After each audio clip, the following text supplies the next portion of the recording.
G'day, it's Mike here, and we have Andrew Donks today. This is the 2025 DF65 Championships, sailed on these beautiful conditions on Port Adelaide. At the moment, we're having a bit of a break. How's the racing going, Donks? Well, this is actually day 4. The first 3 days were DF95, and they were very strong and challenging conditions. Credit to the boys that sailed in that, and ladies. Today has been mixed. It's been a lot lighter. It's been westerly, and but I think most people have behaved. Very disappointed in my own form, but short of that, I think I'm still in A, so I'm pretty happy. Well, Donks, and we've got 47 players. You beat me, okay? That's really disappointing. But I can sail. But well done. You're sailing well, and the conditions here are fantastic. Like everyone's enjoying themselves. Hart Mills is We're in a bit of a fantastic spell because there's not enough one-directional wind to run a fair race. So we've just got to wait this out a little bit, but the next 2 days will be good. The sea breeze will come in. Maybe tomorrow. It's not like the Fremantle Doctor from WA, but no, we're having a lot of fun. We've got a lot of good sailors. So we have, like, in terms of the numbers, we've got 50 boats. We had 50 registered, 46 actually showed up for measurement. And so what's the ratio? Where are they from? Western Australia? How many from Western Australia? We had 8 from Western Australia. Queensland? Queensland, I believe you had 8 as well. I actually haven't broken it down by state. New South Wales, they're well represented. Very well represented. They would have at least 8. You know, the dark horse, I should say, is Tasmania. Very strong team. And not only that, they're out there videoing the competition. You know, and, I did see that video. You know, and secret training, and taking all those ideas which everyone has used, and going to take it back to Tasmania. So that's a great thing. But the good thing, Mike, is that we all know that it's the same weight boat, same sail area. Absolutely. So it still comes down to the skill of the skipper. Absolutely. And what you have done for this organisation is huge. So thank you, Michael. Thank you, Don. Training people and getting them enthused so that they have fun when they're sailing is so important, and that's part of my mantra. And that's what you were saying today. This class is not about, well, it's competitive, but it's about competitive fun. Enjoying yourself out there with your mates, having it's a sport, obviously, and it's a mental game of chess. Absolutely. But not only that, it's about having a beer afterwards, having a chat, talking about the race, what mistakes you made, what you can do better next time. Absolutely. And the verbiage is flowing. Absolutely. And I think some of the banter that happens is in good nature. You're standing next to the person you're sailing with. That's right. I've sailed a lot of keel boats and dinghies and all my life. And what happens is you stay inverted in your own little boat. You don't talk to anyone until you get to the bar afterwards, in which case the banter's a little bit old. And I find I wish I'd sailed this before I did the keel thing. Setting the sails correctly, learning when the shifts come, looking at the water ahead is so important. Learning how to start, learning how to cover people when you've got an advantage. You know, the skills are so much. But Donks, you are an experienced soling sailor from way back in Esperance. Indeed. Okay, so if anyone can sail a soling well, you can, right? I'm so fairly lucky, I think. So that was a Mandra, But you know, the interesting thing is we have world champions, we have Australian champions, we have state champions, not only in this class, but a lot of classes. In big boat classes. Absolutely. You know, in solings, in diamonds, in 15s. in flying 15s, in Hobie 16s. Absolutely. Moths. Moth champion, world champions here. You know, it's fantastic. What is really encouraging is the growth of the sport. I mean, this is the biggest event we've hosted in Australia. We've had 100 boats sailing in this regatta. The interest from the public is superb, and they love it. And there's lots of people buying boats at the moment. You know, the interesting number, which we were talking about last night, was we've got 8,000 boats which have been sold in Australia. Absolutely. That is incredible. That is incredible. And not only that, is that it's growing. And last month, we're registering nearly 45 to 90 new boats every month. They're getting their own personalised number, hull number, HIN, and they use the last 2 digits or 3 digits off that number, and they sail in clubs. So we've got yacht clubs now that are starting to go, we're losing cruisers, we're losing competitors. Yep. But this is growing, so they're getting on board. It's keeping people within the club. So I'm thrilled to bits. And people have fun because you stand next to the person you're sailing. Absolutely. And the calls and the rules are the same. Yep. We don't want contact. We don't want conflict. Yep. But at the same token, it's easy. It's not a difficult thing to do once you get skilled.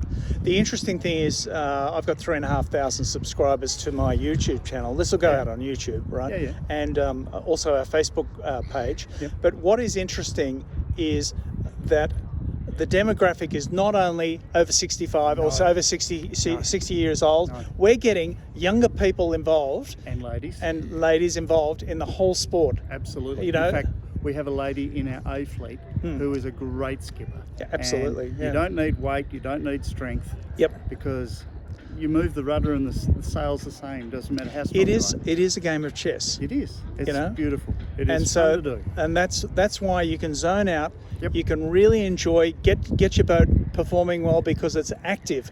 It's like you're on the boat. You're steering the boat. Yes. You're moving around, and you're trying to create your boat's performance and improve your boat's performance. So it's real time. Absolutely. You know? And a millimetre of movement in your setup on the boats Absolutely. is equivalent to almost 6 to 9 inches on a big boat. Yep, that's right. And I'm talking cruisers and keel boats. And the good thing is the performance level of all of these guys is superb. Yes. But what we're getting is very, very close races. Oh, And we're yes. going to post a race there where Yeah. Nick Jerwood wins that race. He's very skillful. Unfortunately for me. you. But there's plenty of time. But there is plenty of time in the regatta to recover. Well, a race is So- over in what? Between 10 and 15 minutes. That's right. And so you can recover. Yep. But having said that, I mean, the skills of some of these people, once they get the breeze, they see it before you do, it's hard to chase them down. Oh, absolutely. Especially because you're going the same speed. Yeah. Yeah. Yep. And that's why it is a game of chess. You've got to pick the lifts. You've got to keep you looking forward all the time. You've got to make sure your boat's obviously set up correctly for the wind. Absolutely. What's really been interesting is that we've had variations of around about 20 degrees in the wind gusts, which makes it really challenging. But not only that, we've had probably a variation of around about 5 or 6 kilometres an hour, from 10 kilometres an hour back to 5. Backwards and forwards, which makes it even more difficult because you've got to find those streams. You've got to look at the Especially angles. when there's buildings there with That's right. gaps in them. Yeah, you can look across there. Little streams of air. You've got to see it on the water. That's right. But once you see it on the water, if you can take advantage of it, that's Yep. part of the game. That's right. Learning how to find advantage in wind. Mm-hmm. We are pushed by wind. So the key takeaway is what about this Have this fun, regatta? Enjoy it. Meet some of the best skippers in Australia. Yep. And we've- learn. And we've had people travelling nearly. I mean, the round trip is about 5,000 kilometres from. Mackay is 2,500 away. Yeah, 5,000 kilometres. Albany in Western Yep. Australia is 2,500 k's away. Yep, that's right. It's just one of those sort of things where people get passionate about, Yep. and they love it. They come from Yeah. everywhere. And the boats are great boats, and they're getting better. I've got to say, my boat used to last. I've had 12 boats. Yes. Okay, these boats now, these latest boats are now lasting about 3 years, Yeah. and that's a great for a plastic boat, which is really $300 or $400. It's a fantastic. So one of the thing. negatives in sailing is that the equipment and the boats and the sails have been getting more expensive as they get more advanced, and that means that some of the bigger squadrons are losing members because they can't afford to run it. Yep. This is a priced, affordable category, Yep. class, Yep. and because of that, people enjoy it. Yeah, but not only that, like I've sailed Etchells, I've sailed Snarlings, I've sailed Diamonds, I've sailed big boats, I've been a sailing master on racing yachts over and over and over.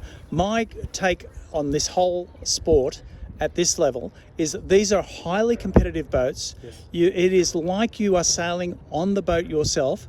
You can basically set it on rudder setting and you feel like you're on the boat. Yes. And what is great about it is you can actually adjust and change things real time without having to worry about a crew. Absolutely. No crew on board. There's no crew. No. And the other bit is, as I said earlier, you don't need to be strong. You don't need to be super gifted, because the knowledge of setting the sails prior to putting it out is the skill. Yep. and learning how to sail and where to sail Yep. is also a skill, and finding clear air. It happens in every yachting event. And I hate to say, I've been sailing 50 years, right? Okay, since I was a boy. You saying you're old, or you saying you're young? I'm very young, a young 50-year-old, you know. So what I find is that all those skills, Yeah. all those things which you've learned in your sailing days on Absolutely. all levels, Yeah, you can use Yes. on these boats, absolutely. you know. Yeah, So if you want to get back into sailing, what I'm suggesting is this: go out, go and buy yourself a Dragon Force 65 or a DF Dragonflight 95, Yep. and join the club. There's lots of clubs. There's probably, how many clubs are there in Australia sailing now? I would suggest there's probably about 8 in each state. Right, okay. Obviously, New South Wales and Queensland have more people involved Yep. because there's a lot of beautiful conditions It's sunny. and weather, It's and sunny. it's sunny. It's not cold. No. This looks sunny, but it's been cold. Look, there is a lot of opportunity. Yep. If they go to the Australian DF Radio Sailing Association webpage, Yep. which is ADFRSA, it's got where to go and buy things. Right, okay. It's got skills, it's got contacts, Terrific. and it's got instructional videos on how to get involved. So I would reckon there would have to be 200 clubs sailing. I'd a probably minimum. agree. Yeah, minimum. And active clubs, like 20 boats sailing every Twice week, a week, twice a week, you know, minimum. So if you see this video and you want to have a go, it's cheap, Please it's do. inexpensive, Reach out. and there's a lot of good people. And people who are doing it are more than happy to help new people set their boats up and enjoy it. Absolutely, And that's the bit I really and it's a love. simple boat, and you can do, you can be performance orientated, or you can just go to the club and have a few drinks with your mates Yep. and go sailing around the boys. Absolutely. And Twilights. so it's twilight Off the jetty. sailing, Yeah. sailing. No, enjoy. Yeah. Thank you, Mike. All right, thank you, Donks, and really appreciate the effort. Donks, Andrew Donkins is the president of the association, Endo. and has done a sterling job. Thank you, mate. Really Okay. appreciate it. Cheers, Thank mate. you. Bye Cheers. bye.